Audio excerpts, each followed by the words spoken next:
ക്രിസ്തുവിലൂടെ അല്ലാതെ പിതാവിൻ്റെ അടുക്കൽ എത്തുവാൻ സാധ്യമല്ല എന്ന സത്യം ക്രിസ്തു തന്നെ ശിഷ്യന്മാർക്ക് പറഞ്ഞു കൊടുക്കുന്നത് വിശുദ്ധ യോഹന്നാൻ എഴുതിയ സുവിശേഷം 14-ാം അധ്യായം 6 മുതൽ 11 വരെയുള്ള വാക്യങ്ങൾ വിവരിക്കുന്നു. പിതാവിൻ്റെ സന്നിധിയിലേക്കുള്ള വാതിൽ ക്രിസ്തു മലർക്കെ തുറന്നു തന്നു.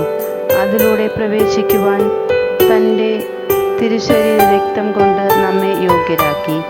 ഈ യോഗ്യത നമ്മിൽ അനുദിനം വർദ്ധിക്കുകയും സംരക്ഷിക്കപ്പെടുകയും വേണം. തിരുസഭയിലൂടെ കവാടം എല്ലാവർക്കും ഒരുപോലെ ഉൾക്കൊള്ളുവാൻ